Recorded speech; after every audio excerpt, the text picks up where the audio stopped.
Okay, I was here for if you had drew say ya.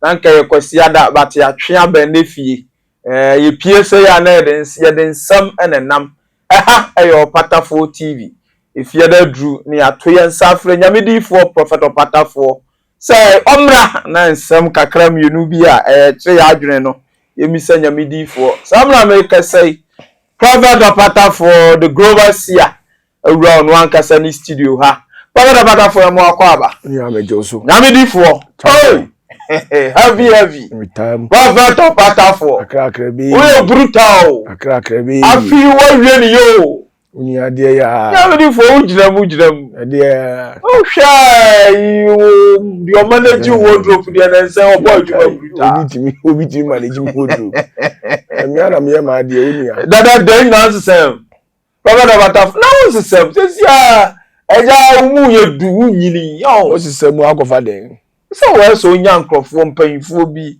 mo hwe akire ma ni be mpanyifo ma ya afefe bi mo amanefu prophet Opatafuor emme wo so mo manage wardrobe no so wo ya amane odifo amanefu we amanefu we o da ha ho wo mo prophet Opatafuor yeah I'm some baby na me nya sunwie na if you see when you tue wo na bi ti kwa ko se bo asese wara nyamedi for asaba na akika ni say prophet Opatafuor nam se ma manage wardrobe na yo wo kofi me ni Samson na to nse didi ni tu nu fu awa amfa ni ba na so no yam dikanika ni tutu ne ni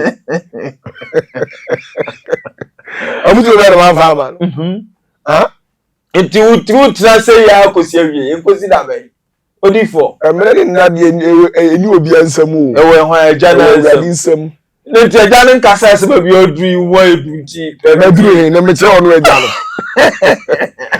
no onu tetente de me che no o so ndi on ti ase ne so so na wetena so ye o se na masasi susu ye tusa honhom ti uyo bibia honhom ti unya da mpanyfo ye bembe wo nyina right abusia prophet Opatafuor na matene nka no ene efiada na ho akohia se wo se yato ye nsafre nyamedi fo ne ebisa ne nsam mienu miensa bi asisie ewo Ghana ha na prophet Opatafuor na de di kanya asem do C-Confion minim se wonim na one akebeniza mo na social media yi omujiji ye ni kakra boy na firim ya prophet Opatafuor who follows our boys yi no just no dey trust ni dey automatically omujiji ye ni kakra boy na firim ya C-Confion life I learn say no kwanhia bi na nkrada life ne dey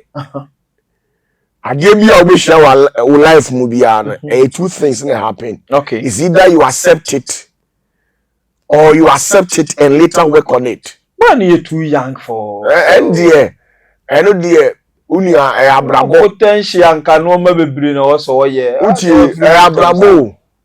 abrabo no de bia me catch so hu de wo so ye at any moment bia na wo so ye wo so ye nipa bia asase ya nam su at any moment bi at any point so who say about 230 na abon o say me say na say won na hwe le bambo yi eno de ono anasem but the only time me ti aka kire say radi hunu mobo what is ana bibi touch this time around bibi hintaw on eya na utie say bibi touch ro bibi touch ro sisi ya nkasa in particular no ene kwa ma me hwe ne date ene date here simple and 20th December 2024 is the interview I mean ye me last interview I for this year you see any interview bi nam fi say next week go dey back be some so answer next week well say be interview next week there a be normal interview by no spiritual okay but your last spiritual interview okay me kasa fa susu ba se mu bi Samu yes me sign it off what is it school no well as to say me go school cry we na me ba nothing onye susu no not publicly okay since as me bibia and answer me give you secret okay Ebeye in my niku. Okay. Divine Destiny Clan. Ona me dey sa na we do secret befa. On fan to public domain. Ene ti say obi wo ha on sam fata. So we do secret man. Yes, on sam fata. Oh, Prophet of Opatafuor. Yeah. Obi on sam fata. On sam fata say oti bibi. Nti na Yesu ka kire na suafo no.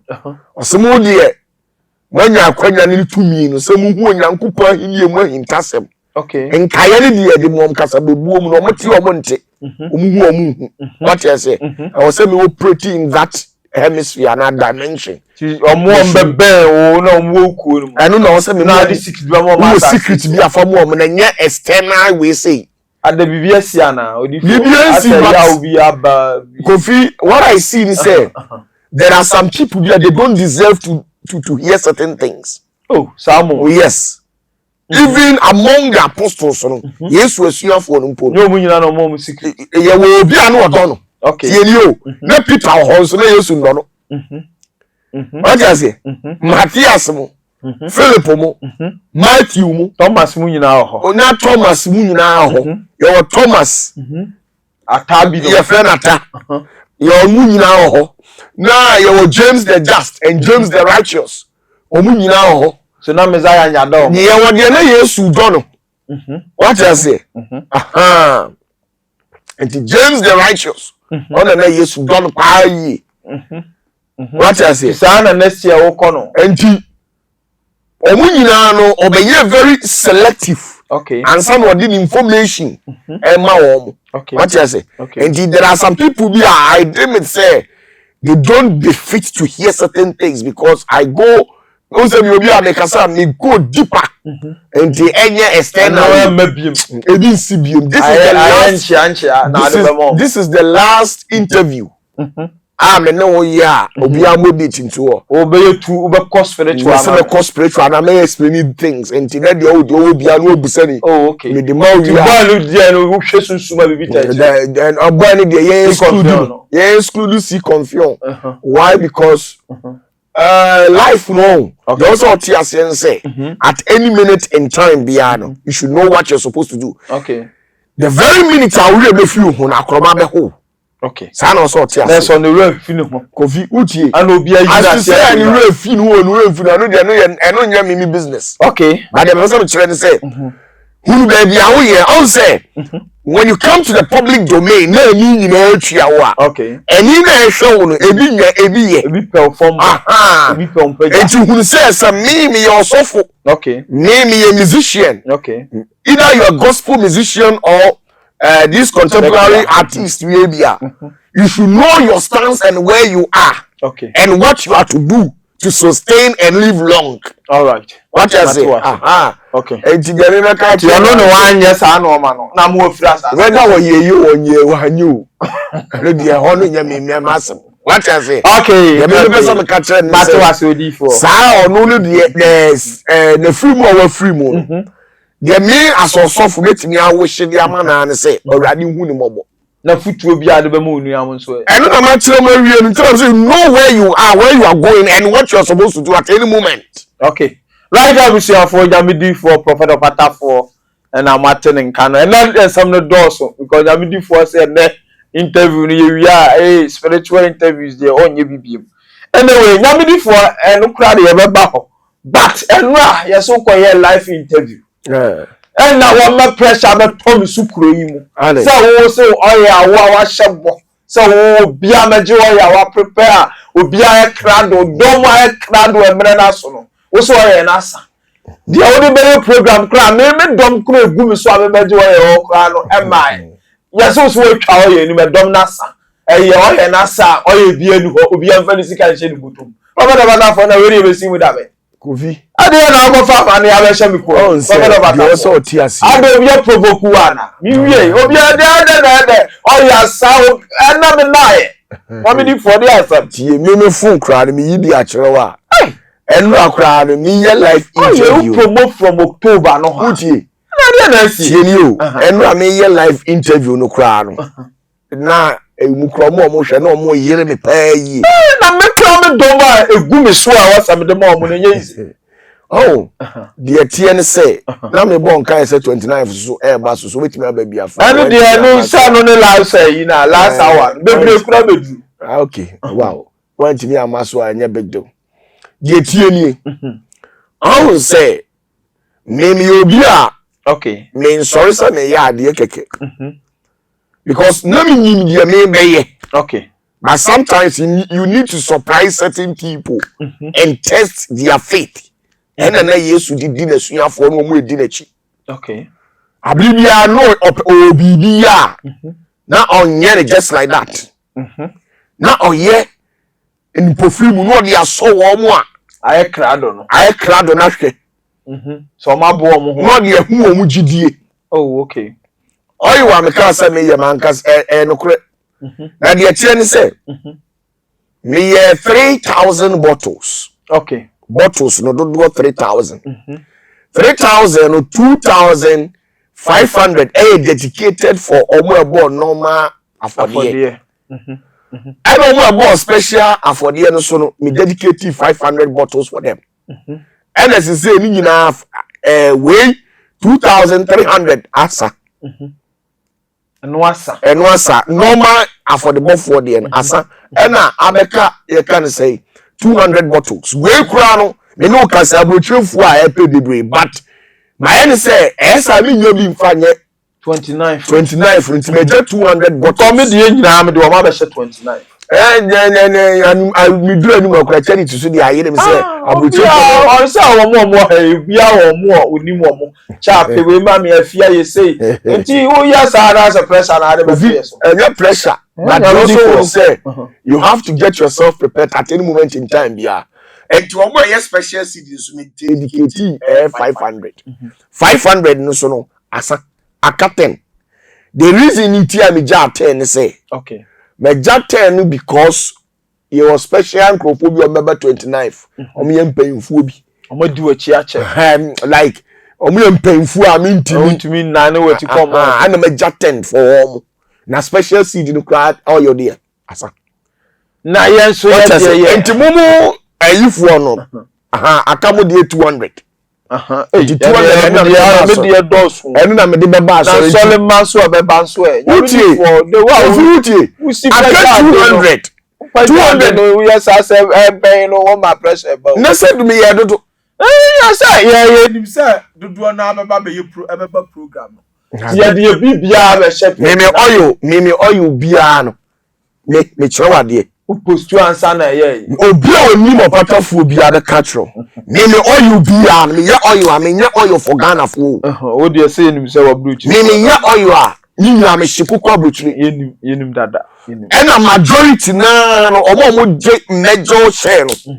Abruchifo. And they don't correct. So mo akra dom fan. What I say? And more times na ya me je kakra e de ma local for no. No so be gibia wasa obusrim. What I say? I feel we ankophobia assure say I won be jo oye. They know me. Me oyo enso mo ya we. Mo oyo nenso. Oye de ho adin wo fie ha. What I say? Enso enye Borges, enye Sabrozo, enye Bells, enye Wells, enye olive oil, ena makobubu, ena me de ma. O de yenim ba bia. Oyo a ni a me sheda twro. Na me de ama Israelfo no ma pe enioma no ma ye. Nom de abro. What I say? Ya de collab attest you who say wo de kan ho na mu a enkofa na obi anim wo ye dodo na isu wo ye that wo kra de. Na this year so you know say spray ni mu na. This year why you know be isu no obi isu bi da. Unye bi different. Hey, and where they sika na on say and I say ale nyina. The last blessing I made money penny e dey sign off we are for 4 years no.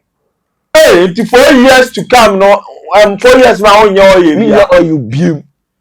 Never did for us only one chile ye. Nanti bibia na mechire. Hey, na dey say e bi ntiase o. Anti me last oil amayi ni yeni. My yeni nti we no different and a special oil. With the mare ni frankincense. Okay. What you say? Spikenard kaho. And other different ingredients 3. Okay. And I'm the ye. And apart from the spiritual aspect of it, no plan. Physically, and your mobile bree. Bebre check it. We dem am sure. Uko Google no type spiritual uses of frankincense. Spiritual uses of henna. Spiritual uses of cinnamon. Spiritual uses of spikenard. Spiritual uses of myrrh. Now we are what I do to me and sana mini we are masabe consecrating on altar so. We na Nyankopon ka kire Moses onyem fama no. Ade nyame pe no. Okay. Who now the general what as ansana me di tumi awura no hira so. Ansana me di amano. Okay. And the way a different product, different brand. What I say? Omo ball special seed ni nyina no. Nyame adum. Obi ade are ready. Obi first badge call second badge, aka third badge nyame adum Monday na e be ship. Eno mu nyina so me third badge. Oh, eno that third. E dey no third badge. Anti Onu kra na badge badge nyina o na this year say o ni wie ni ye kra o. Onu kra o ye MPP ni onu kra say ka mani bi. Na da MPP for ai dey. Then ka ba pamo so le mani ya. Na o so le mani MPP for. MPP for fa. Ah, ni pamo. Say o na say ja o mo. Hello. Eno si wanya na e di pa. What's why now me kwaya no wa voice note. E bi ayele me. Said they. So no be dinu kwa me. Adra makoka say. Last time one time.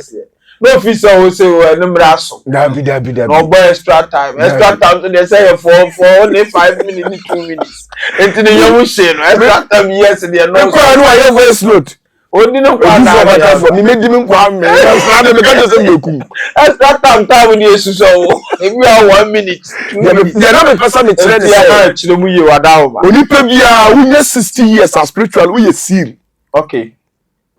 And to be when you feel system bia once sana adwene untimi sisa wuni nyame achi a untimi medi nyame achi biem oh sa chekewe wunya 60 years a Adi wo yes adria ma wo di ko group be ko untimi sisa da so utumura be ko wo don pa chekewe untimi sofu bi untimi sisa da untimi sisa obi onye 60 years bia no ko akashik records mu a ye sili no etinye is what onya bia bi so obi after 60 years no so wasatra na sa nipa no owoje dada. Oh, okay. You understand me? Oh, you understand why you're okay. 144,000. Apart from that, when your sister years old to be such a subanda dana, would you go and to be 40-50 no assassin? Okay. What I say? It is the number I'm trying to say.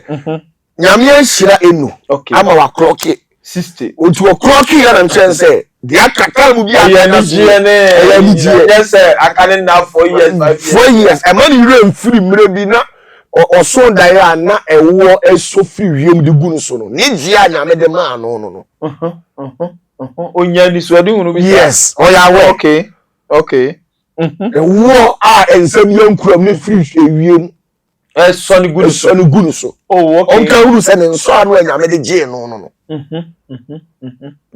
eti time bi aka bi onya 100 years kraka de no 100 years na aka ehia a bonus oh okay afa na my no until is you better na can is a pressure beton so be catch them say ono Opatafuor me di mi kwa na me no bi antimi ku na dey obi ku it is all if you saw no crowd now yeah it's an exciting jam am kind to say to ya no I want some say I got just 200 bottles be dey buy and you are the bantem no nya bi alright me Dubai me ni pa no pay me solid me Dubai ni ya last year oba hana na koma okaya oje no yi pressure dey ato me so no for me studio I am so nya abutre me no be kasa enti we dey good news tana ma mento nka wo na me pay me ma my yen say nko ka bi bia be kasa ma bo washim okay nyame di for prophet Opatafuor asase no na sia na moten nka no nyame di for ye nko so ye no de wa clear ho amaye na de di ho bie mu ye obe kan na nsan mu a wo ma soli mu ho bowura mu ba ko na abeka se 2025 dragon no ne kuku mu ose ni mu ne ye ko fa Ghana especially Ghana yakofa dragon no mu pa nti ahokyere na yaw ne amane de ebi wo na yanti ase enu ayese wasan akọ grant interview asa akọ kase dragon na de na dragon na bi for 2025 there party asema dragon dragana and the pressure bow ye hu ye ho ano ye to abawie kura ye nyamfa new president is so a dragon so na mu spiritual de enya prophet Opatafuor I mean sure ade or the hufuo bia nkasa keke. Okay. So we are very intelligent and smart. Me kasa obetie ni di no ate ase. Most of the times people listen to me based on their selfish interest. Any on one kasa ni thought bia owo. Okay. Enti wo kasa no I misinterpret you. I misrepresent you but yes sanity. Okay. When you say a reason no. You are drafting a reason to say script. Okay. It's like a movie. As I see so it is a movie. Obia one script or acting. Okay. So if it is not in your script, say yes, a script. The MSC are preconceived. I believe the MSC was as well beyond. Do buy no, do small ba onim dada. Na nje na mo wa so se wan yo sebre ho adwuma e be duru ma me nkyere wade de mo onipa ye ne sebre ho adwuma no eye se anansentintan kekere no anansentintan say you were a very big spider web be in the rest of the spirit as a web no abribi anipa ba wu ni bia so anipa fa sa web no mu ba which means the ho aka if be said seed near from the dark world evil eye says any capture about wiase a musuo abetalo ho okay eti musuo betalo ho asase so out no o shebre enwie peye ade se wo ye ho adwuma what you say I say a history that has been altered and as a tempered seal okay atwas so what you say enu ye me ye ho adwuma na reception of that. Looking at the book of Revelation, it will tell you, say, a real it's a script movie na will be acting. Okay. It will be our script. A wom die mesi. Ade onyame amfanka ho no. Se Satan de ka ho anu na utimi eku adwuma. If se Satan so utimi de ade so anipa ma. De nyame ma wo de bae no. Satan timi yi no de ne de ade. Ne de ade so.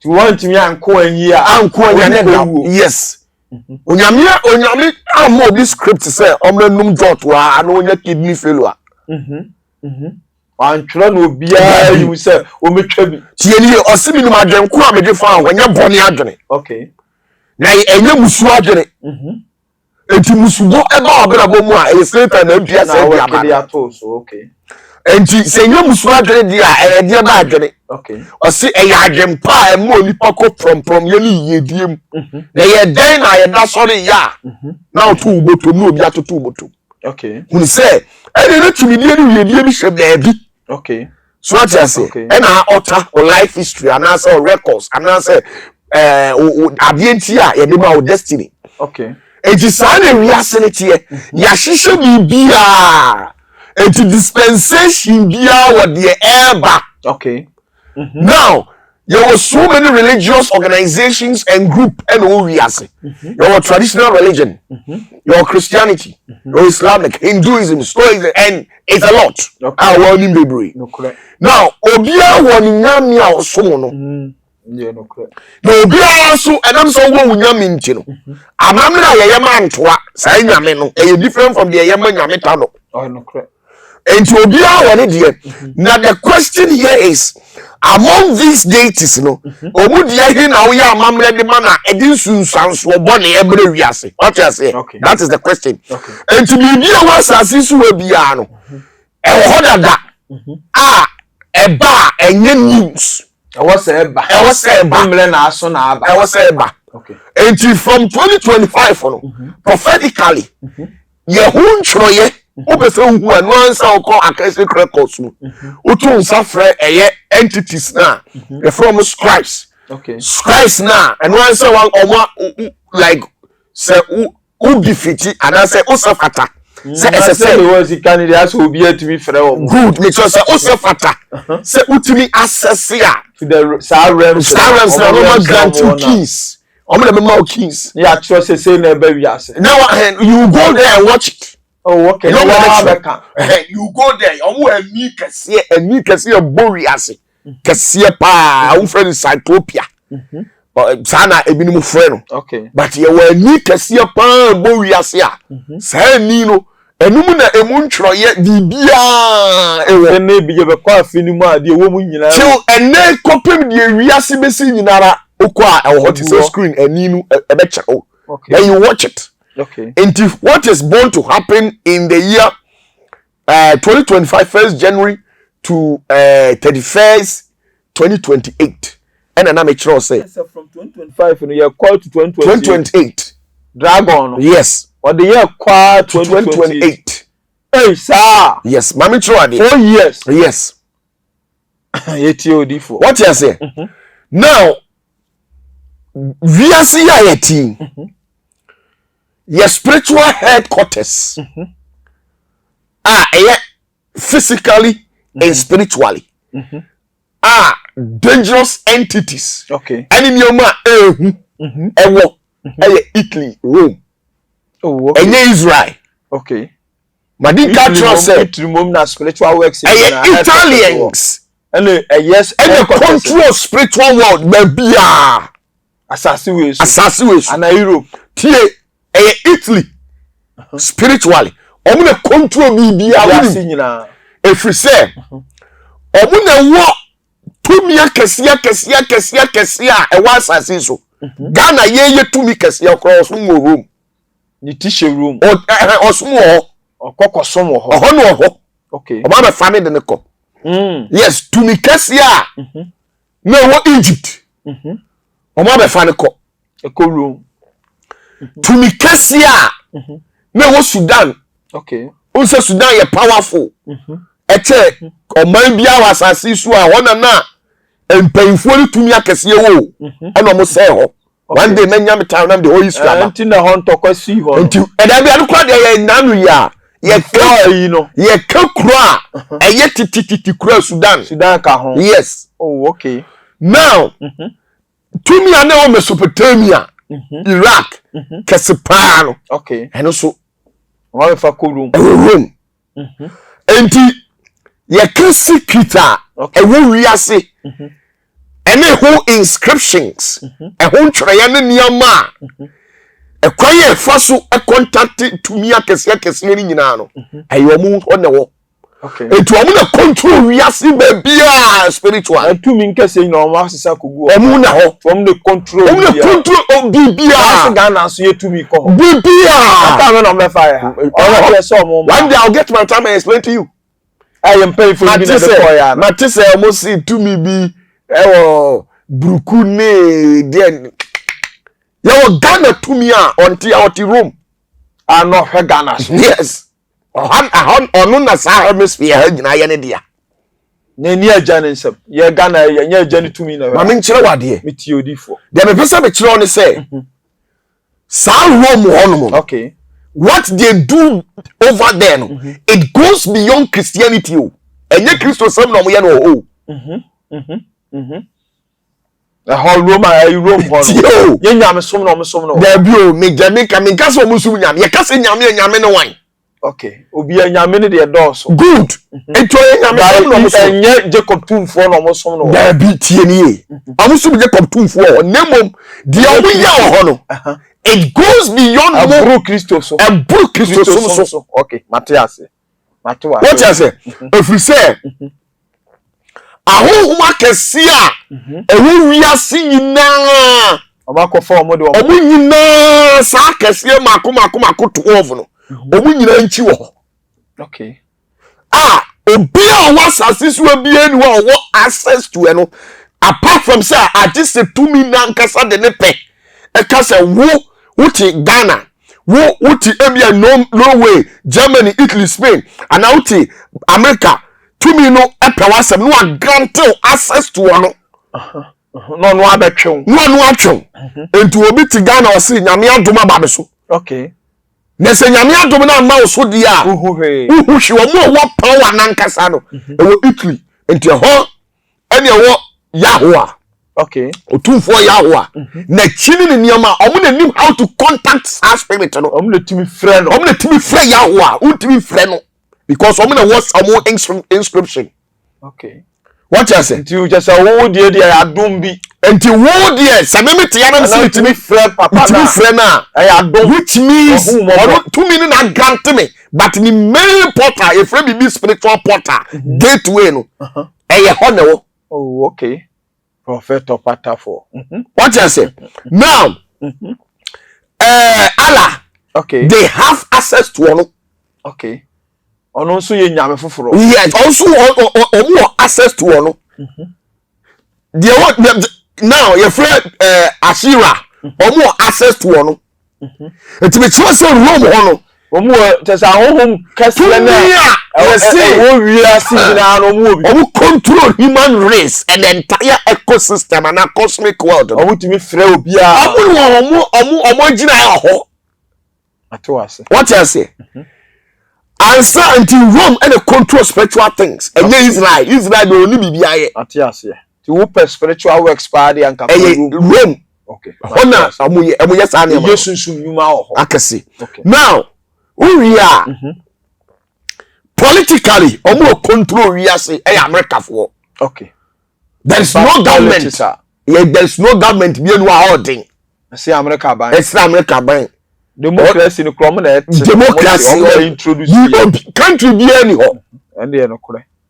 Now, eba hini esi obi so ati asase we so no odi hini a Great Britain omo the country you know na konya so say yeah be we dey so say preference here otisu or hini we dey so say obi a King Charles here otisu ya shanase we dey we hwan ote hin asase be so okay obi a omo na asase e wo ewiase omo na all the greatest share go and check it, it's a fact what I said it is our country we me ensa now on the 24th of December 24th year no Rob omo be spiritual works bi ho okay this year omo be be spiritual portal bi na no the first one omo be no 24th December no Tuesday be yo yes also omo be all the 5 spiritual portal ama a free 1st January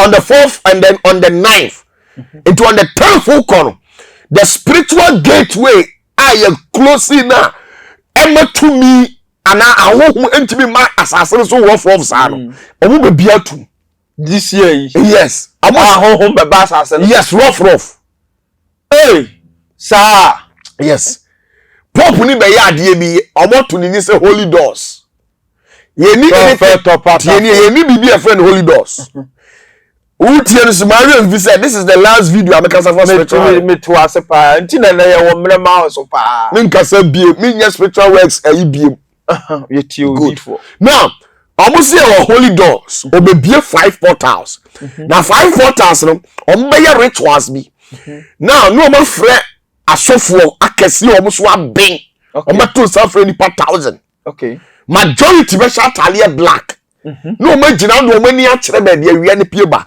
okay now ombe chantia ma wia ne portal abie omu wia ombe chantia no mama asase portal abie ombe chantia ma mframa portal abie ombe chantia ma ensuo portal abie okay what you say it that elemental world forces from the 4th physical quadrant ombe grant yes ombe grant sa ombe be sa portal spiritual door no ama entities reside at these dimensions in ombe gain access to assassin so if next year I won't make people life physical say any news Prophet Opatafuor yes 2025 yes we do any be husus to life something any news be you be who to me angels remember just like that any news o dia camera do be cast go for me be say any news Ovi about 2025 any news Prophet Opatafuor mam try the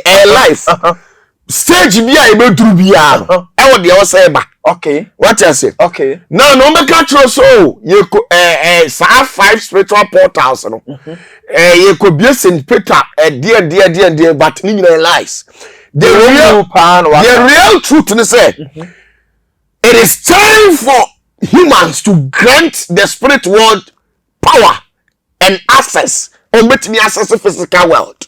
Even though but they do it because we the humans have not given them that mandate. Okay. Into no yehu omo. Na na sia de ombeji omo. After some be sa ritual no. Omo ye ritual na sa de ne beba life. Okay. Na sa de no enya bamu wie kram 24 from be normal ye biru ne o se enu 9 omo be port and 5. Sa holy doors no 24th. Normal ye 26th. 29 January 1st and January 5th. And the last day. And I'm the rituals in a week. Tienu 5th January, no more we. Omo BBR. What you say? Omo ye the Rome. Yes. Prophet Opatafuor. Pope no and be din kan. Okay. But the search the pan on the 2 meaning in a kura no. Your friend Black Pope. Na the Pope omo ye saying. Where did you so we ni akwala? Yeah, you naturally we are seeing one in the sa. Enti e bi church. Ono koto sorry Black Pope. Ono so Rome. One control spiritual world be a on be yes ade we na be bi ani mu kekre. Na no ye hu no. Baby obi hu ntimi hu no. I said the anima yeah we on the front bibia. Oh, okay. Nemom Pairina church. There were yes senior most no on the control the body minimum on the decide say no ono no ye ginimpi the Black Pope. O ni patuntum ti na friend Black Pope na. O e friend the Black Pope. O so e kokko we tutu the title no. Oh, okay. On the be yes ade no. What you say? Good. And it's on yes ade no we o be the 5 spiritual portals. Okay. And no na ye de no dragon no. Ye be kokoda no kukum. Ni kukum won. E ho ne jane wo. Ghana na awia. Ghana. Hey, na na yankwa de de kukum ni amde to. Good. Na Nigeria for da ho, si so mo makoda aboa ne to. Omo ye pie. Yes. Oba ba na afo ho. Omo makoda aboa ne to. Nti omo da ya na Nigeria de. Yes. Hey, enti ye koda fe ne koda dragon ne kukum. Enti ye wura Maham de wampie yie. Amane eso no. Efi se oh dabi. Maham de obebre na o che se bi kagoka. Prophet Opatafuor. Yes. Amakayima wusuniti. Yes. Emunya de 2025 to 2020 4 years ni nyina munya de. Dabi. Hey, Prophet Opatafuor. Maham bro obebre no o. Enye easy. Enye easy. Yeti odi. What is it? Enti anu nti na me kia na me ka tire me nsori ma ne se omun save ska. Oh, okay. Enti nya safe na abechire obi susu to. Dabi na me na metro se de use sika. Me Opatafuor me na metro se de use sika. Dabi. Na me de minimum ho am ho mesre. Nanso de aye no just me sheda esew. Na me ka tro se save ska. Ye ko famu na no. Save ska ni ko ye ko da dragon ni kukum. Ahoso na e. Ho ne ja no wo se dragon na num ne ja ni wo. If no ye na num na ne da na do nsam ye na num. Okay. Okay. Yeah, no, ya wo ya be shede. Na do nsam na ye na num na how did you feel it? Nyanya beto. Ana ise drum me aboa na me ne yen. Enti ya be gu ne kokoko. Dragon bi aso ejani ni yam e won koko. Okay. How did jane wo? Ena ho ne ye kokko ye de do. Enti how ye de da no? Amane mu pa. Amane pressure pa. Enti so ni ska. Brother, forget it. Amane na ato. Awade pa. Enti na me hye wo mu edi machine se wo Ghana dia. Na be wie se December ye na boa. Say ye December. Wa wu si ka se. Ye December. Fifth no ha na ya last operation. It now say a free next year equal to 2028. And 4 years. We got a kwa. Shedi ye. For me too. Okay, matwa. If you say pressure na ye dey. Eso. Because by what you say Mrs. Room match kula na mu adwo. Na mu adwo. You need bibi wa your friend match. Okay. E 2025. And you need April. Okay. You need December. And ya sa na check ye. A survivor of the fittest. Ye kuafo kura do mi omsin go fitam na be so. And ne kofi wu. Enti se kuya ni bibi se kofi bi wo ha. Kofi ntamu. I was there you could go be prayer so Kofi Ntamu until 2025. What you say? Because of sa rituals no mo be yenti no. And the pressure be barriers. Okay.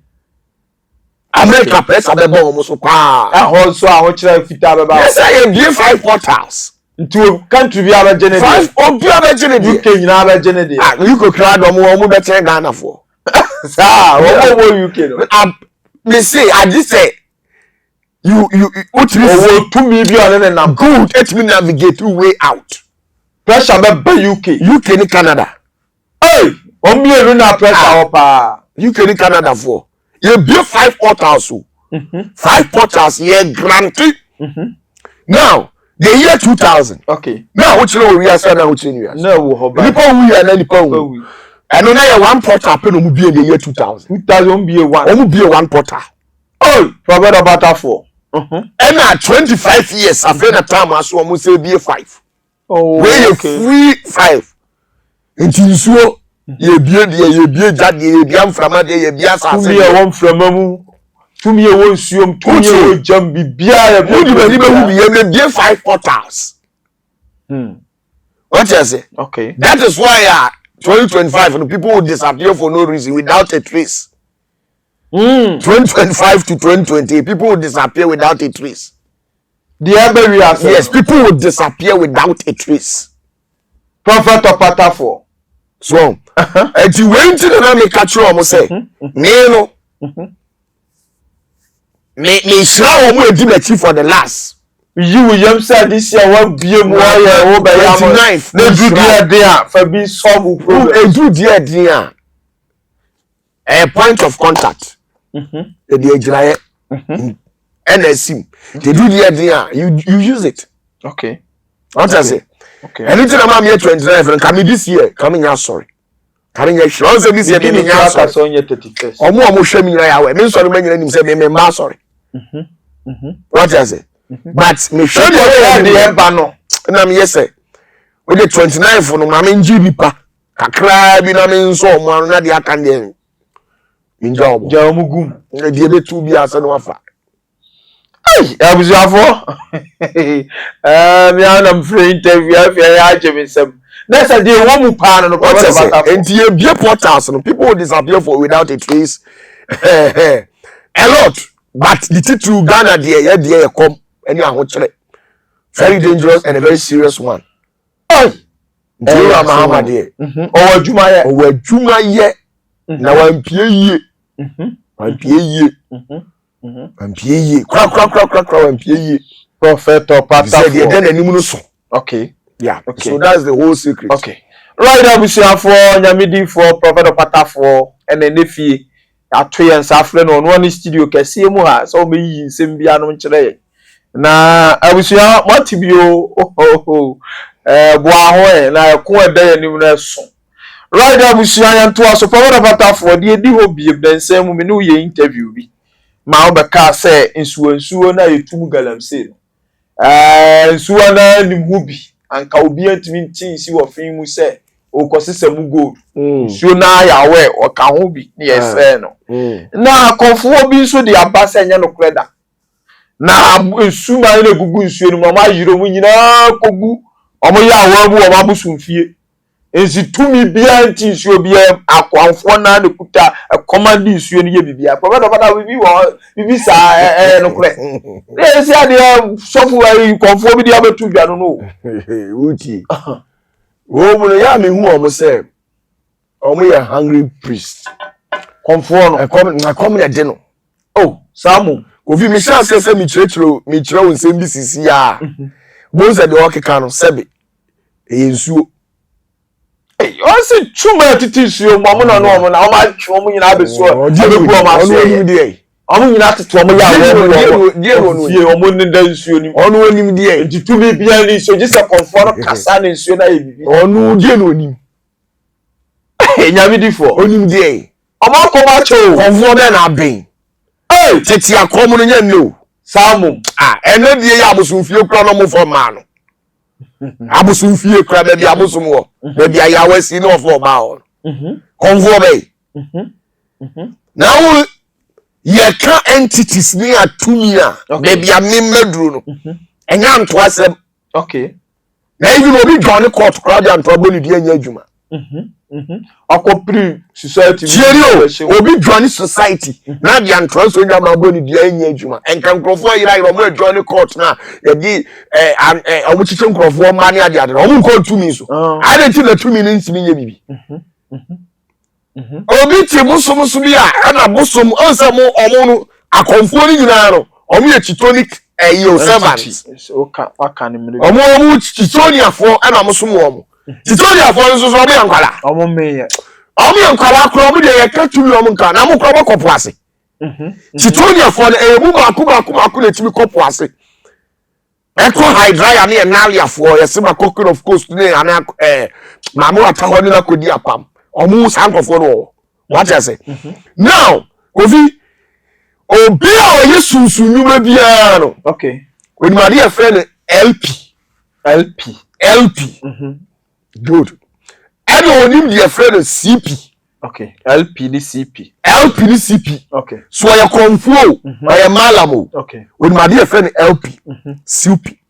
CP dear friend contacting point. Okay. And your friend will be landing point. Okay. And the last one, your race. Okay.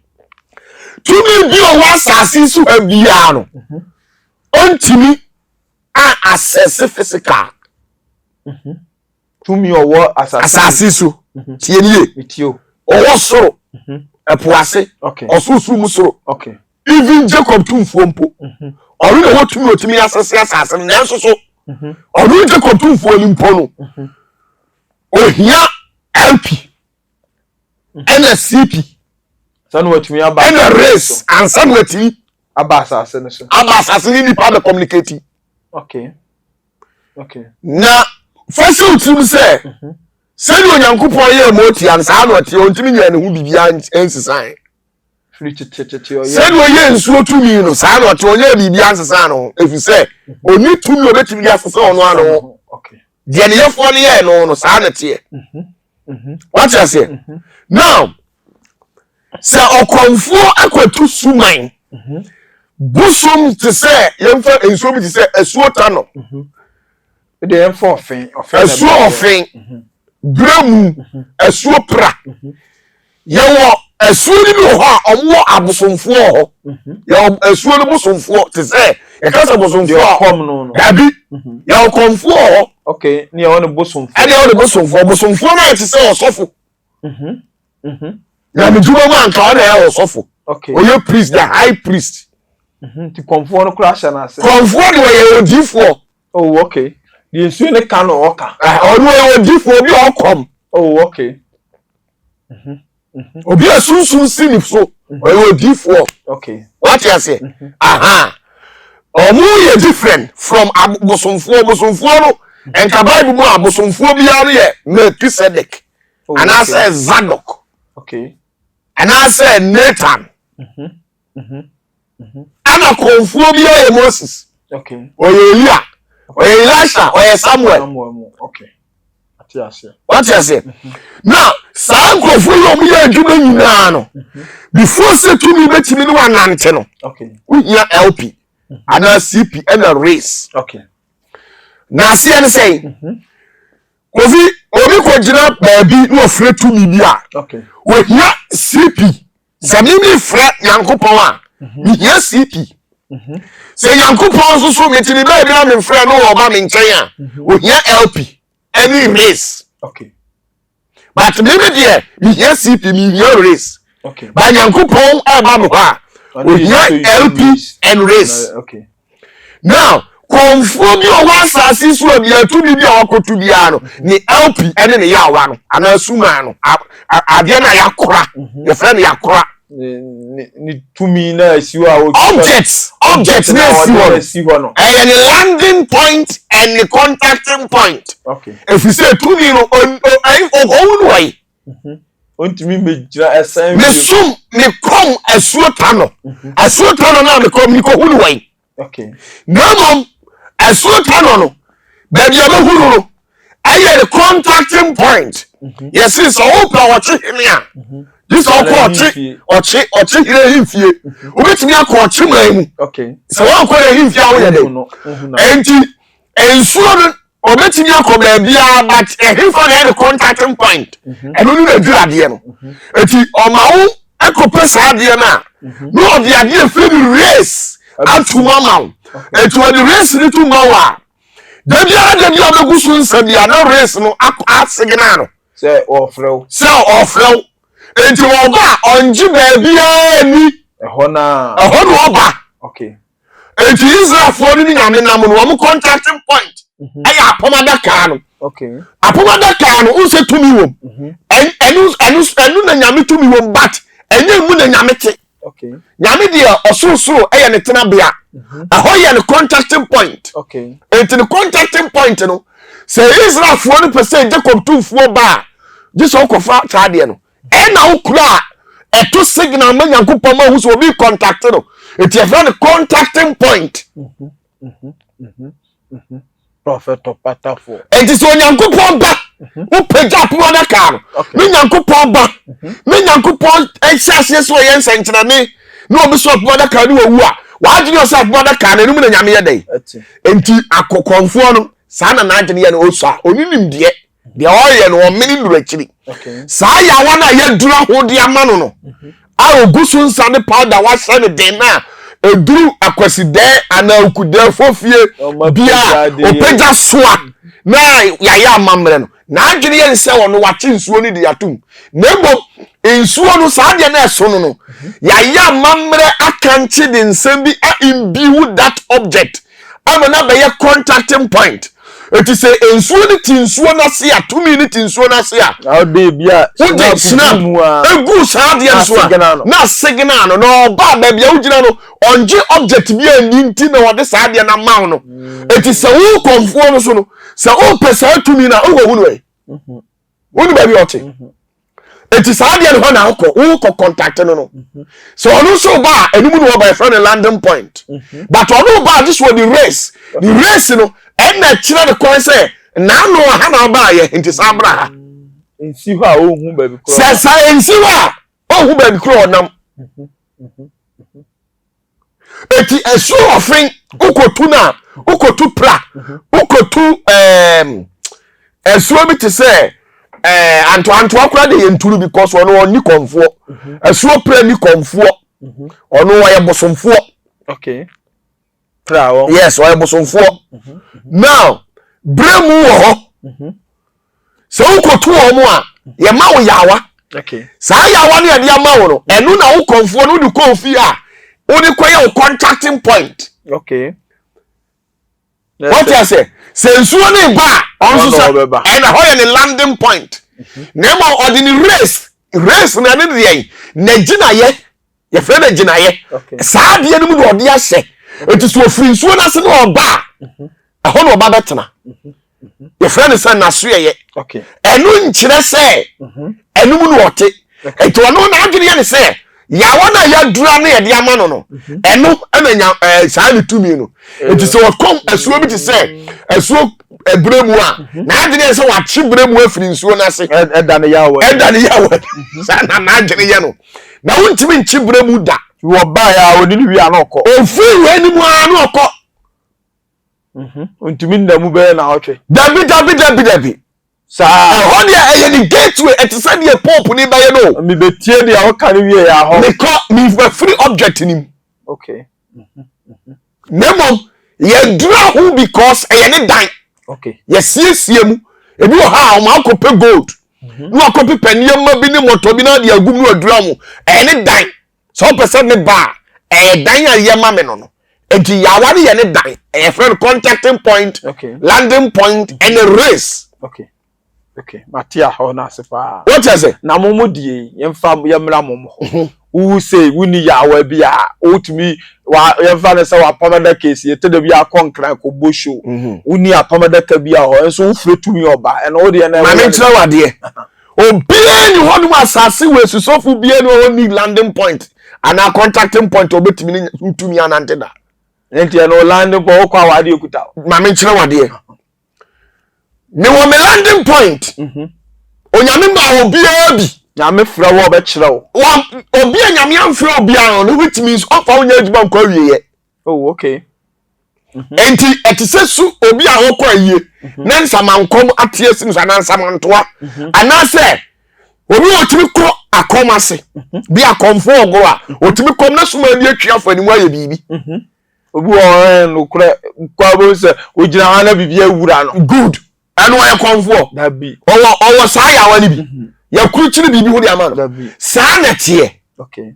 Eti sofu bi a ya Nyankopon amani bibi bia which means ofa ni adwuma onu nyam nkwa wiye odi wi su wi anu ajaw sa na tie. Okay. Obi from Genesis to Revelation from Genesis to Revelation odifo bi abobodi din bia me the landing point ni bibia na odi adwuma be ma obi a ti Moses de na Moses in the landing point in the contacting point. I am the race, a crown, I am the pomano. Aaron, no contacting point in you. Atari means Aaron. Onyankupa mi a building ya. Yedi a buo maku 12 and a year. Yedi anioma special yedi tam shara wo fra hom na wo. No sour road. Even Yahushua. Messiah nankasa no kura no di so amfa hwe na de no kura road ni o ma me hu na say dia mu kunu Bible nim dey rubbish o na Messiah ko no Messiah nankasa na the road enye Messiah na mu di na akoshe Israel na so mfiri ho no Prophet Opatafuor enye de oye calendar calendar no Messiah ankasa no di ojin kwana ankasa no okuta no road ani nchifiri Ethiopia no ono owo no road aya road na na kura no me Opatafuor na me say okay ne contacting point no na ya road opa ya research na Yesu kura road and the man capture am eno dey say ya mo ya tu adre free so sa road ni sa nyama nyina wo Rome Prophet Opatafuor na Yesu kura road okay a road gold road ena no yan biu ni bibia wom na Paul dey say yan hu bibisa wana ka kire Paul dey nsempaka kani onu wana ka kire say Paul no dey say book na no church ya hwe Paul no sika kokko ho na gold kuta na yeni and now the yen no ma yes ati say kawa na ehye no yes hey Prophet Opatafuor what you say ati say kawa na ehye no David no was signet yes signet no a gold okay but adie bi wom a gold a round enu na David tam no de to nsa osuru tie no saa de ni ho osuru ni taka enu ti saa de ma no so obi wo bia which means oya ni day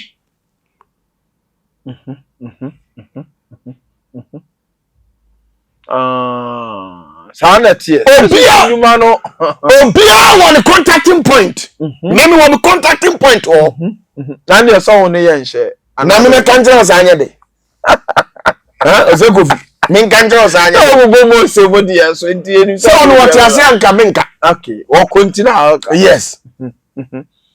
Okay. Obia so be the Juma sa. Obia nyame piano akasa. Yes, I dey no team. Okay. Okay. Huh? But was na Yesu this road no ma Mary Magdalene. Or the more Mary yes, Mary Magdalene. Okono. Yes.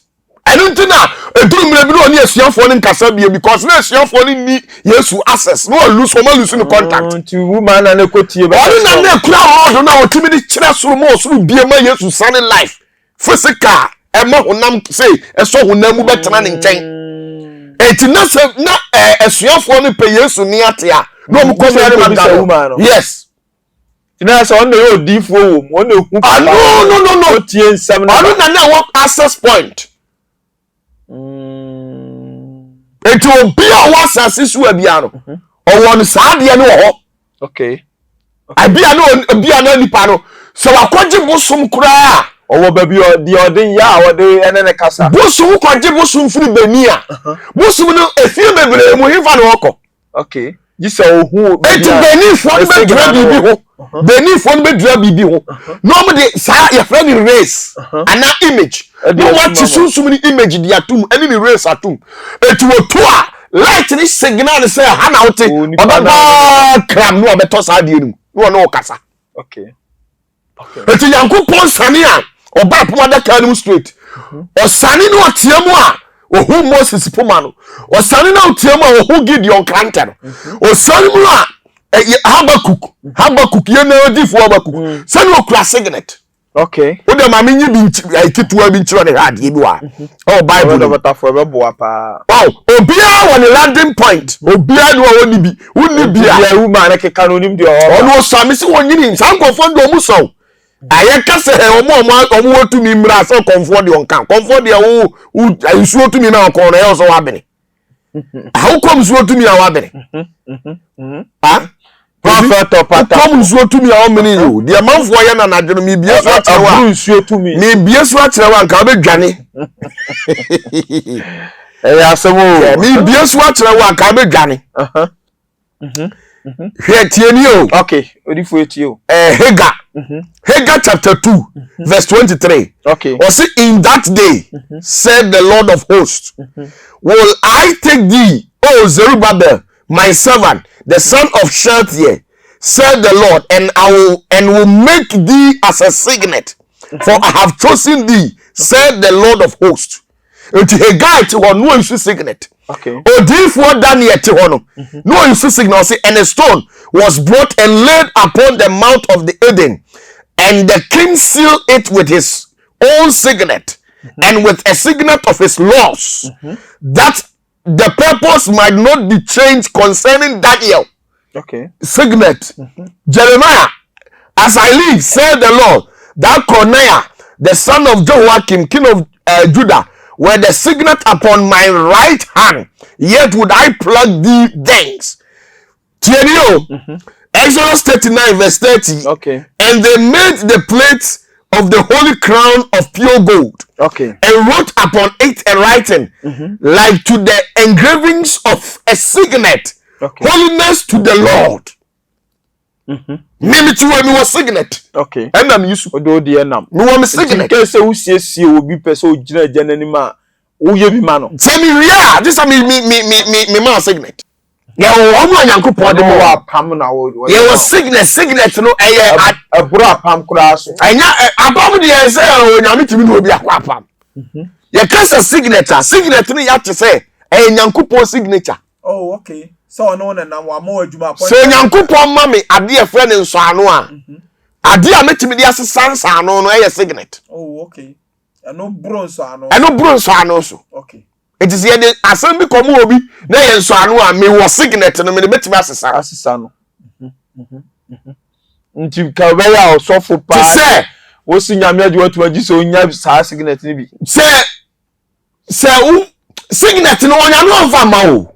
Obama wa na your purpose me the ma me nya signet no me scribe na me ne nam no na signet no kese ne ne dia okay to me na ne nam dia me ne nam no signet no ono na dwuma wo ye ne say ade bi ahinta wo wiase bia ne nsam na wo okay it is a signet no ye scribes me ensa sa heavy scribes me ensa no na wo signet 4 na kan kromu ni bi onsa scribes no ye 7 7 or 3 and the wobi. Okay. No munyina akora na. David. Ado na bi ni bi. Say signet no woni ma se kire. Ye ni echire mu difo. The signet is a final sayings of God. So wo bi a de obeka na no na nyame. Enu ye final nyame nti say nyame nti sisa no. E bia se mi ku obi a. Because of signet nti no. Eye nyankopon ya de ba oni option. Sanso na wo hira obi a obi antimi. Bia nyame mpe.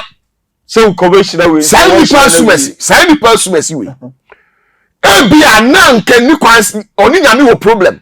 Waso ye tie nyame hira ma no. Eni kwasem di nyame hira ma no.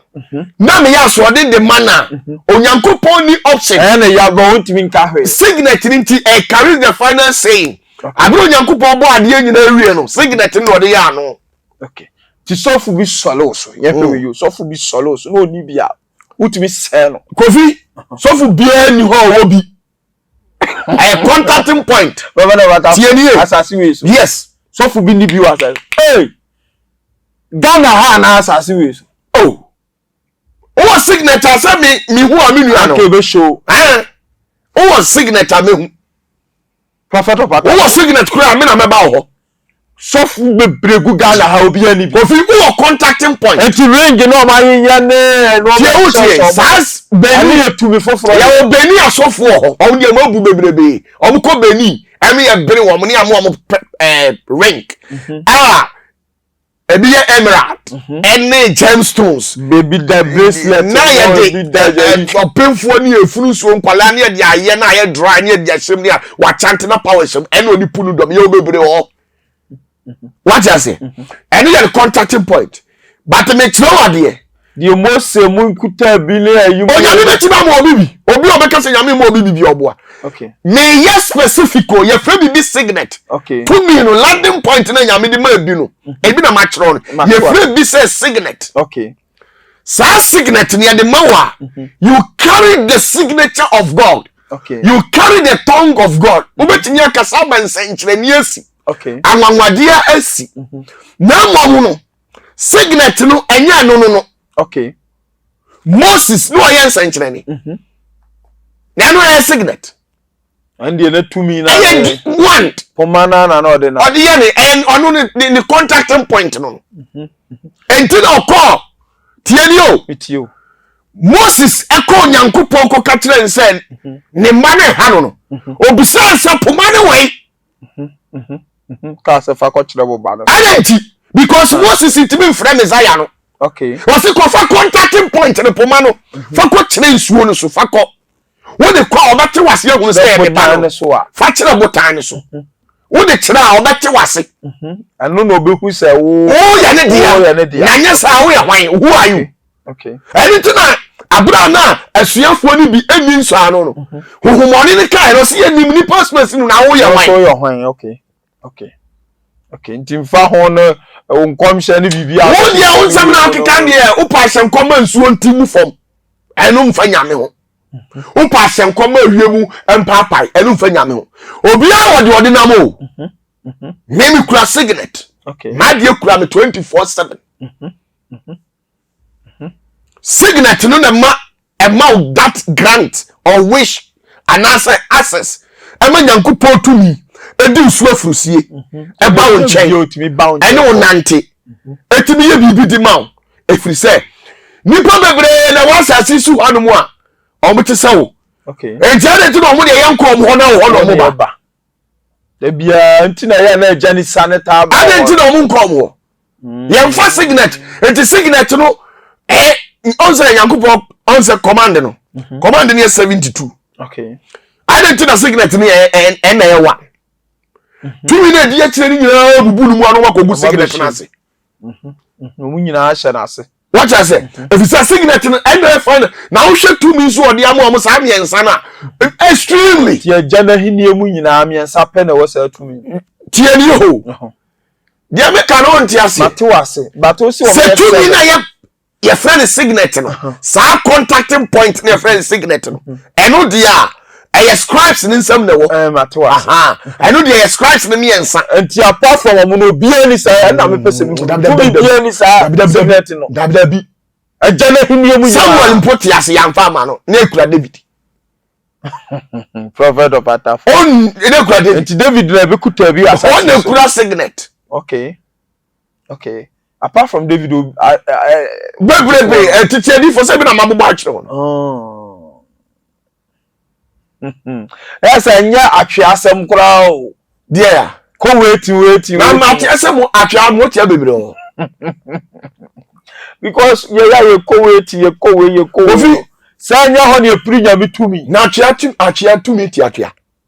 Ami di fo so ye bi bebre ya mra e obse ye ko henya ko wait. Chio, ade we na me dwa no.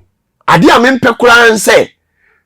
Wudi ugidie be kwakwo hye ba bi se agisa me ko ansa no manya tumi. Say nyame tumi di fie no good so can sadia atwea mountains ye ba bi e kotwa urade anim ne enkofa tumi wo okay tumi nti atwea tumi no watumu na ho na akwa oye dedicated ho etimi yi etimi dedicated eyi ni ma na matumi ni timi nya mu direct access okay what I say okay it is LP landing point raise and CP we no ene na akonfo no wo etu obi kwaji aduru a o ma pa gina ye bi di ama ye di gina ene ma enu na tumi ni free ya no oba ofiri mu na osako ba bi ofiri nya se wu tubi ne won na te wu tubi ne won na te wo enti be fra ayi antoa ewo me fu yi so na te sa antoa te fu o te fu nu na te wase etu obi kono komia obi kono we fanse we we mu fanse we bosom okay we mu na yachi ebia enso be bra na de kumase ofin ahim ofin de wa eminent ye money di ofin de o litu e de fa su bi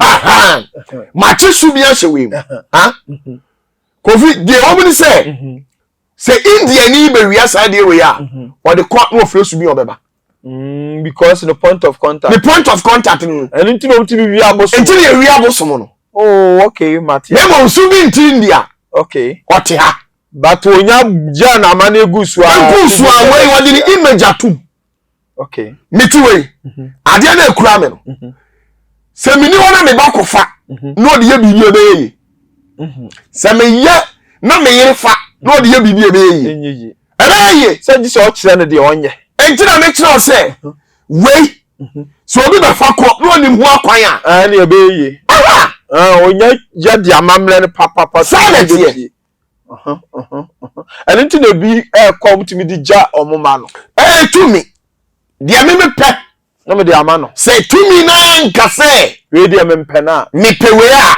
no se dia me pe no utimi di ja no na me di ama no se even dia me pe no mpo no se nyame ka so mpe na utimi force so the man no se nti na ye signet me dia no enya mantle okay on say your mantle Elia na ye mantle aso fufuo mu ntie ni yo na se som no ededam bebre ye wo musuo ho tie nie ye wo musuo eno ye mantle no okay Elia na ye mantle na gu no so eti sa mantle na gu Elia so no eno ntina oka kire Elisha se me ko na humia no waje okay eti otia mu na ote ni musuo Natalia na odi begu Elisha so abro otu yoko now enu ye musuo okay any ye what the American contacting point okay enu de wo to contacting point e dey say me yensim sofo baby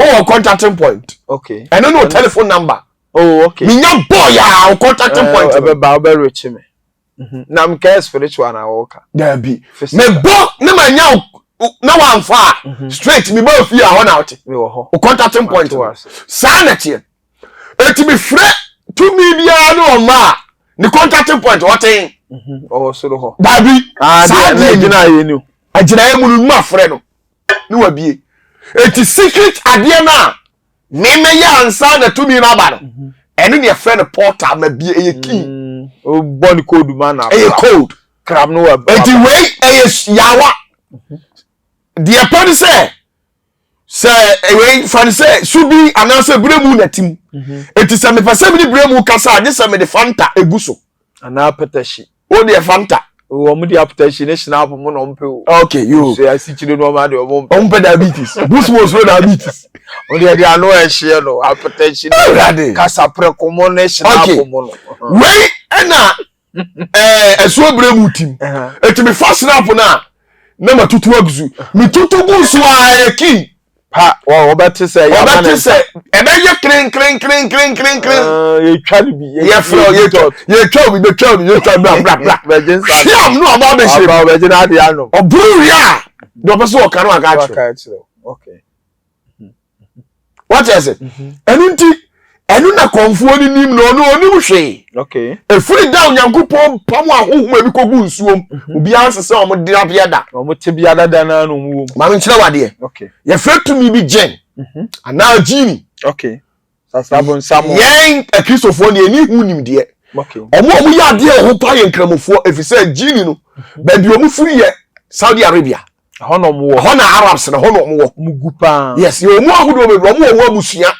yo ifrit wo yo shaitan omu dos bebrejin now mam tina mo akoto sa de we yaba na ma chigin e de na hwim okay me chigin na wo hwemu no wa de o se motia no ana tumi no jini no mu no ote da bi o ji so ofre no aba me ma jini sam tumi ni race ana me de ato sa de enti menya yes da mamre no na aba bi o bi ahwum wa be hwem no be hwem no asase no ye adwuma okay what you say sa na tie okay enti ono na adwene ya ne se otimu na ono ya wana ade amana kosi ne dem no wache bosom no hwede dem ho yes sa na tie na nye sa na tie sa de ne ade amana de ya de amao se bosom no oni no anya access okay obetimi aba wo nchen abiribi ada se ada e be fa ya wana firi wo no o ma wo nchen bi okay onimu biem enu tina yetimi wia obi bosom no enu tina ye wia bosom no na nka wetimi ko wia bremu spirit ye wia no na mo wo wia sa agina ye na enu na contacting point for bremu enu to ma wo nchen biem obekọ nipa na asa de na kodi no ono nso nim na mane ya oye ya no wo kire onene nam enu ntina apomada card free Israel for nten no nyame ansi wo biem okay bedia apana kan ko ye no kramoni na ko no okotre kramoni ni fie asa na omko akodo omko ye no na kramoni na ye fast aya amamre dia ma apana kan ama apana kan amana nya sika bebre shira no so tu ale to nyame anka se we di minimum nti enjimi fama no eti sanity eti contacting point no obia obi okay me dey signet okay the frame this signet we play God's signet okay and know that the power of creation power to work miracles power of sani omani nyina no emu na wo nti me no madwuma pa nyame de me ba asase we su ma me nyanwan nyo na abetiti nwan na bi nyan de ko ye den me ye nantwie za wa asofo ne yesi me asofo ne yesi me ntete wo yes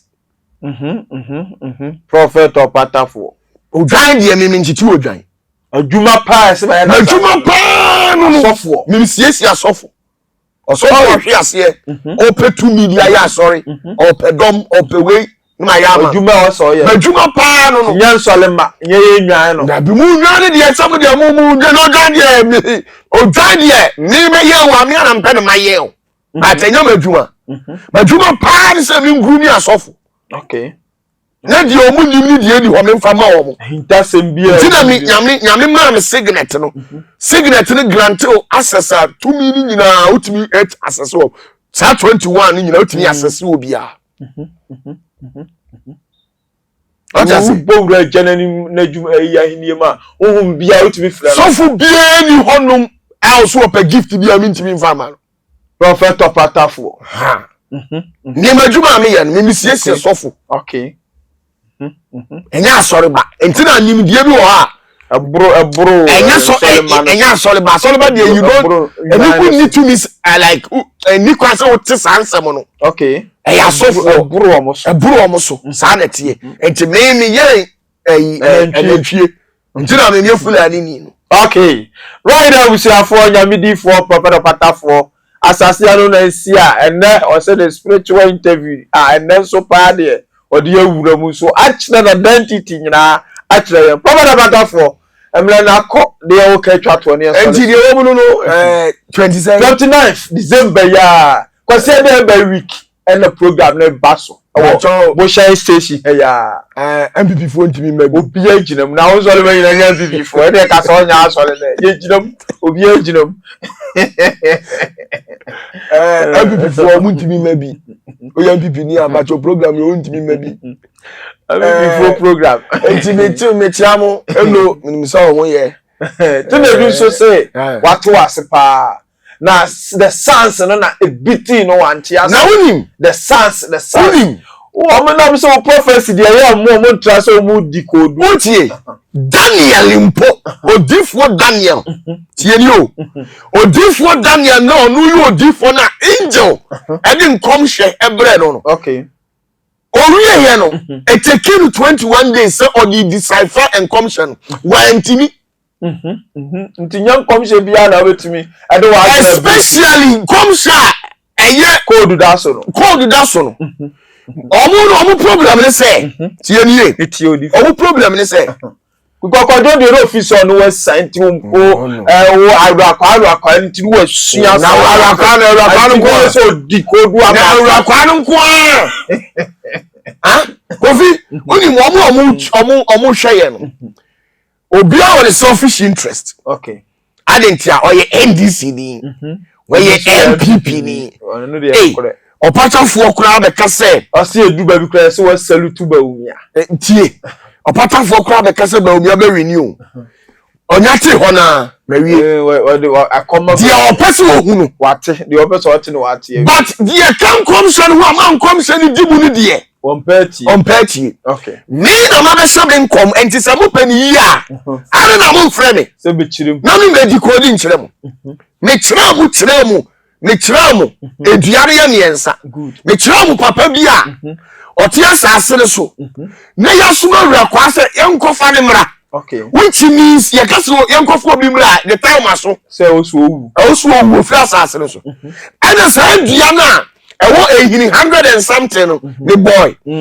ana sa dua sɛ ɔmo ntwɛn no mfa dani ehuru ye be si ansa na obeba wa ba what yes ansa na obeba wa ede ana mchiro so say dua no ye friend sons okay sons ana me am spelling the ma mo say SONS right nti asia ne say enu la wrong we ma dey friend sons and the biti wo nyina obi ehu na mo papa no mo ko hwe edua no emfie no ehini dua no hini no okay so na mo check papa no mfie a na mo be sons entini di no shake Osman no hu saributu ana me abbreviated short sons ani ye di nwan mienu akoma no okay na ye twa aboa mienu ba ko gina ho ba ko abutu wan ye na fire 66 in the fire dabi forget 66 no ye twa nwan mienu okay ba ko gina ho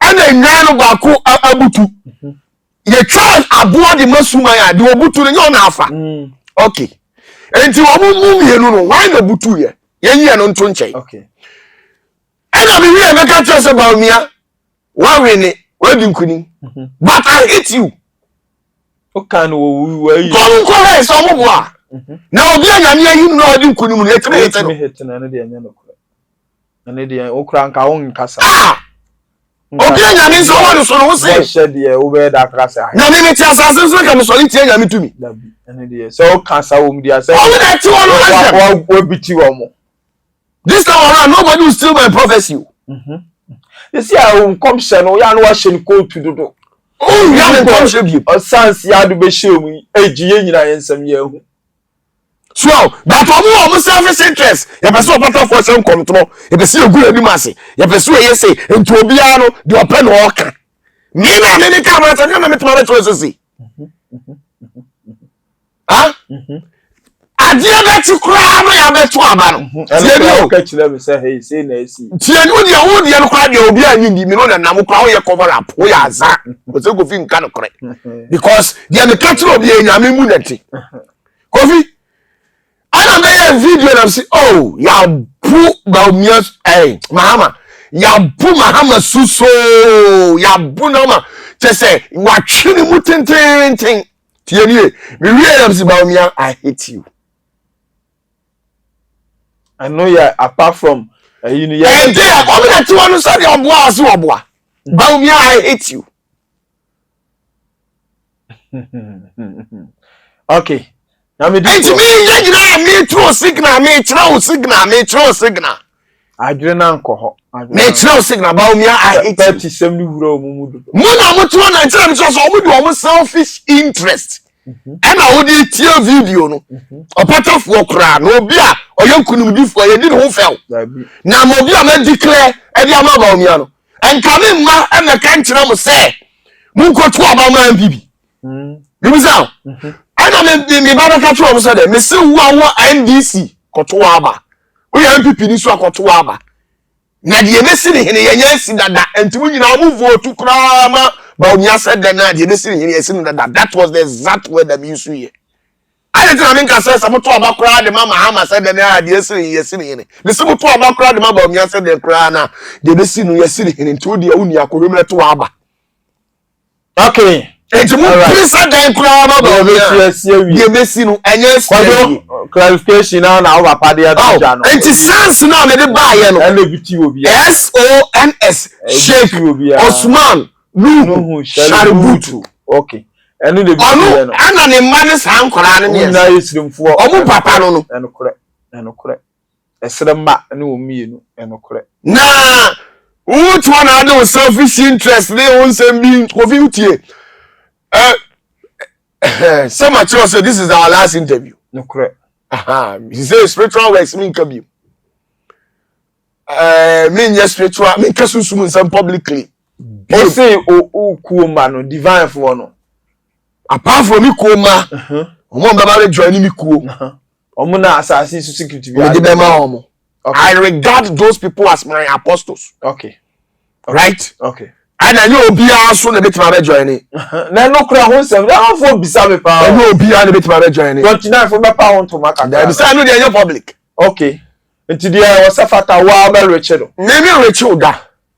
Na isi akwa me. Ofi let me tell you say e ba bi e be de. Ntu be so ba bi a wo approach me a. Me ma hwe. Wa ko scan no. O me scan one so safata. I on safata me wa o de o be dimachi ba te ko ni on kan. Okay, Opatafuor nyamidi for Opatafuor. The woman no mami wie ni enso. Enti dia there, the woman no. Me chia 29 for be e ba bebra bedru. The same people for kan ho. Bebre egu hotel omo ba eni omo nya bedru. Oni omu bra ha no apam omo ami a. So je ni bi we MPP no di match was Opatafuor wi ase adi o. Wo yi MPP wa ma. Osi me hoya me de say people are winning away. But me o chira nkom se me di na see a beat me. Na no hoya ko me de la ba. I say a beat me. Osi papa na de no man ye bibi anfa ho. Na obisa no panyin fo so mutu hu ana bo. So ma ya akwan. Enti that was just by the way make us MPP for kan no there be and your body for the and the mogu as a court down where bobo. Enti what the bia battle by force. What person baby go for this time around. Nyamidi for ba ba mi bi bisa o se hanky no. O ka hanky mi bi. Na no mo post mra na na de o keep. I don't think I'm even doing brown. Auntie, I don't know what the hanky. What the yellow washing wire good. Right. Yes. More Maham na made you what yes. Or come to keep mu hankies. Into what saka o ye ni bibia o be sure the other be your. Okay. Omo e be ma na. Nyamidi fu kasa bebiri. Mam come as me. Meet you. MPP for maybe. Say na ya na yes signing off no. The already can do chat o. Fachi and show team. Yeah, spiritual interview be. Okay. And then the last. Yeah, we have no. Ya bre. Me be. Ya bre. Next week ya boy and wa be 29. Free name call so one who me say me publicly. And those who deserve to hear what I'm saying are people who are following me and who are very close to me. Because I believe said there are certain things I almost bear me they say omunya. And they quite say public. And it may trust I did munya. So if you see me na you preaching and I may be preaching. My last interview I mean was Kofi Aye till 2028. Yeah, we so no. Mo besa atim nka bi. Akrao.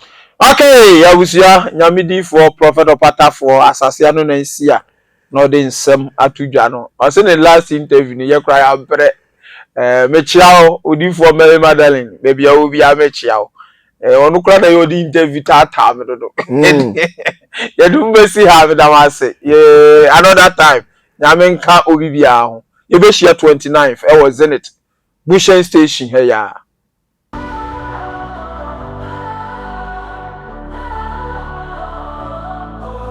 Opatafour, you're strong and kind, mighty heart and a brilliant mind, generosity in every game, change the world in your name. Every day you rise and grind, lift us up, leave none behind. In your shadow we find the light, guiding us to better heights.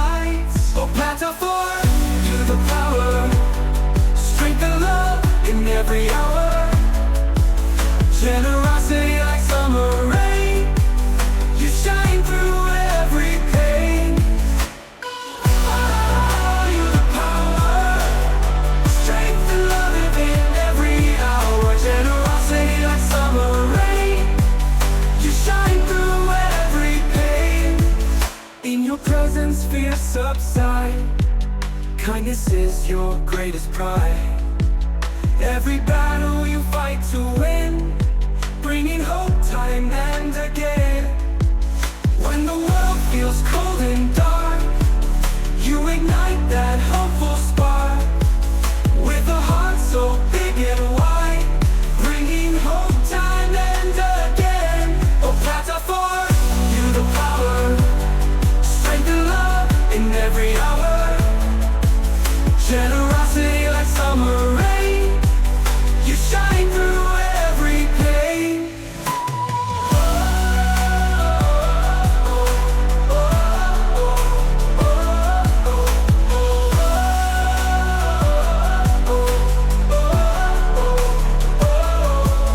When the world feels cold and dark, you ignite that hopeful spark. With a heart so big and wide,